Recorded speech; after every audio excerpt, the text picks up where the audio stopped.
பிரியமானவர்களே, எப்படி இருக்கீங்க? நல்லா இருக்கீங்களா? இயேசு கிறிஸ்து உங்கள் மேல ரொம்ப நோக்கமா இருக்கிறாரு. இன்னைக்கு ஏதோ ஒரு பிரச்சனையில் அகப்பட்டு உள்ளத்துல காயத்தோட வேதனையோடு இந்த நிகழ்ச்சியை நீங்க பாக்குறீங்க தானே?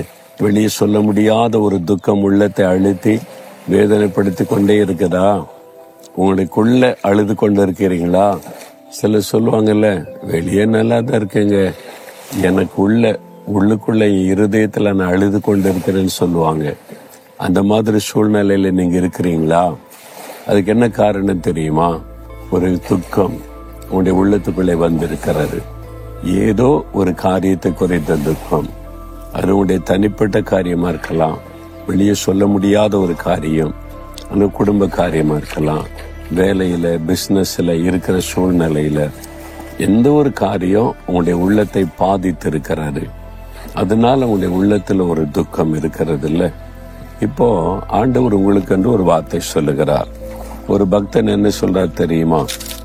94 சங்கீதம் 19 வசனத்துல, என் உள்ளத்தில் விசாரங்கள் பெருகுகையில் உம்முடைய ஆறுதல்கள் என் ஆத்துமாவை தேற்றுகிறாரு.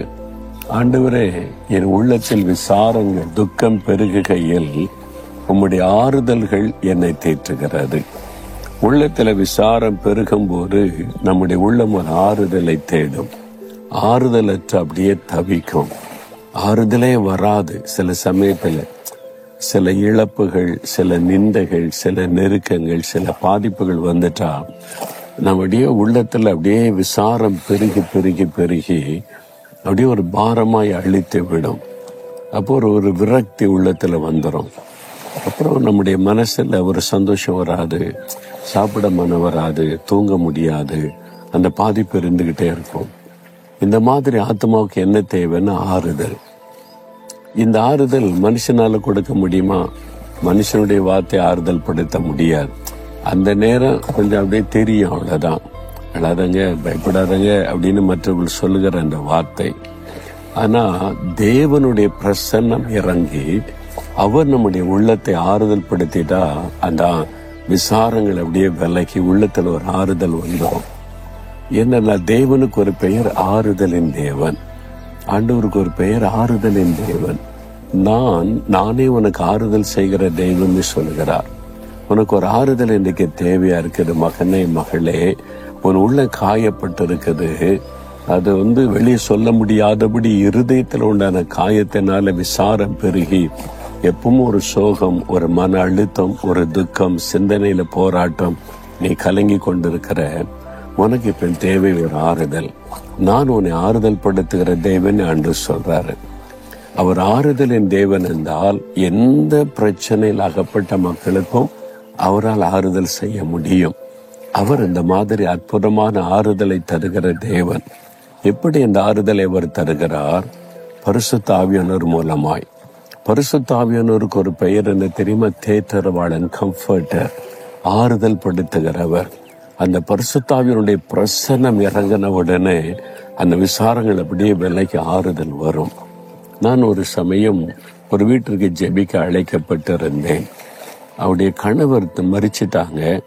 அதனால அவருடைய உள்ளத்துல ஒரு பெரிய விசாரம் பெருகி விட்டாரு. பிள்ளைகள்லாம் ஆறுதல் சொல்லி பார்க்கறாங்க. ஆண்டவரை அறிந்தவங்க தான், நல்லா ஜெபிக்கிறவங்க தான். ஆனா இந்த கணவருடைய மரண உள்ளத்தை பாதித்து விட்டாரு. உள்ளத்துக்குள்ள அப்படியே ஒரு வேதனை, வெளியே சொல்ல முடியாத அளவிற்கு. அதனால வாய்விட்டு அழவ முடியல, அப்படியே சுகமாவே இருக்கிறாங்க. அப்ப பிள்ளைகள் ஆறுதல் படுத்துறாங்க, மற்ற ஊழியக்காரங்க ஆறுதல் படுத்துறாங்க. அப்பப்போ ஜெபிச்சுட்டு போறாங்க. ஆனா அந்த ஆறுதல் வர மாட்டேங்குது, அப்படியே சோகமா இருக்கிறாங்க. நான் போயிருக்கும் போதும் அவங்க சோகமா தான் இருந்தாங்க, அந்த துக்கத்துல இருந்தாங்க. கணவரை அவங்க இழந்து சில நாட்கள் கடந்து விட்டது. அதுக்கு மத்தியில் அப்படிதான் இருந்தாங்க. எனக்கு தெரிஞ்சிட்டு நம்முடைய வார்த்தைகளை அவங்களை ஆறுதல் படுத்த முடியாது. ஆண்டவருடைய பிரசன்னம் மட்டும்தான் இவங்களை ஆறுதல் படுத்த முடியும். கர்த்தரே இறங்கி தன்னுடைய ஆறுதலை கொடுத்தாதான் அந்த துக்கம் நீங்க ஆறுதல் வரும் அப்படின்னு சொல்லி பாரத்தோடு ஜெபிக்க ஆரம்பித்தேன். ஆண்டவரே, உம்முடைய பிரசன்னம், ஆறுதல் அளிக்கிற உம்முடைய பிரசன்னம் இப்போ அவன் மேலுக்கு இறங்கி வரணும். அதுதான் இன்றைக்கு அவளுக்கு தேவை. என்னுடைய வார்த்தை நான் சொல்கிற வார்த்தை ஆறுதல் படுத்த முடியாது, ஆனா உம்முடைய பிரசன்னம் ஆறுதல் படுத்த முடியும்.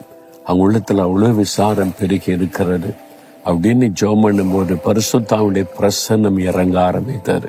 அப்படியே ஆவியானுடைய பிரசன்னம் இறங்க இறங்க சுற்றில இந்த எல்லாருமே அந்நிய பாஷையில தேவனை துதிக்க ஆரம்பித்தாங்க. அப்படியே இந்த கர்த்தருடைய பிரசன்னம் பனியை போல இறங்குவதை உணர முடிந்தது. ஆவில நிரம்பி அப்படியே ஜெபிக்க ஜெபிக்க ஆவியானுடைய பிரசன்னம் ஆட்கொண்டது. அந்த தாயார் அப்படியே துதிக்க ஆரம்பிச்சாங்க, வாய் திறந்து ஸ்தோத்தரிக்க ஆரம்பித்தாங்க. அவங்களுக்குள்ள ஒரு பெரிய மாற்றம் உண்டானது. அந்த ஜெபம் அவருடைய வாழ்க்கையில் ஒரு பெரிய மாற்றத்தை கொண்டு வந்தது. காரணம் நான் ஜெபித்ததுனால அல்ல, தெய்வ பிரசன்னம், பரிசுத்த ஆவியானுடைய பிரசன்னம், அந்த ஆறுதல், அவருடைய ஆறுதல் உள்ளத்தில் வந்தது. அவங்க சொன்னாங்க, தன் பிள்ளைகளை கூப்பிட்டு, இவ்வளவு நாளும் யாரோ பேசினாங்க, சொன்னாங்க, எனக்கு வசனம் எல்லாம் வாசித்து காமிச்சாங்க, என் உள்ள ஆறுதல் அடையல. ஆனா இன்னைக்கு இந்த ஆவியானுடைய பிரசன்னம் என் மீது இறங்கின உடனே அந்த விசாரம் எல்லாம் விலகிட்டு அப்படியே பாரம் என்னை விட்டு விலகி போயிட்டு நான் அப்படியே ஒரு சந்தோஷம் ஆயிட்டேன். ஒரு ஆறுதல் உள்ளத்தில் வந்து விட்டது. அவ்வளவுதான். இனி அந்த உள்ளத்துல அது பாதிப்பு வராது. அந்த உள்ளத்துல விசாரங்கள் பெருகும்போது தேவனுடைய ஆறுதல் நமக்குள்ள வரணும். இன்னைக்கு உங்களுக்கு தேவை இந்த ஆண்டோடைய ஆறுதல். அவருடைய பிரசன்னம் உங்களை நிரப்பும்படி நான் செபிக்க போகிறேன். ஆவியானுடைய ஆறுதல் உங்களுக்குள்ளே உண்டாகும்படி செபிக்க போகிறேன். தேற்றரவாளனாகி ஆறுதல் அளிக்கும் பரிசுத்த ஆவியானுடைய பிரசன்னம் உங்களை ஆட்கொள்ளும்படி செபிக்க போகிறேன். அவருடைய இருதயத்துல கைவிட்டு, ஆண்டவரே எனக்கு ஒரு ஆறுதல் தேவை, என் உள்ள காயப்பட்டு இருக்கிறது, சோர்ந்திருக்கிற, என்ன பண்றதுன்னு தெரியல, எனக்கு ஆறுதல் தாரும். செபிங்க செபிங்க. ஆண்டவரே, கண்ணீரோடு இருக்கிற இந்த மகனை பாரும், இந்த மகளை பாரும்.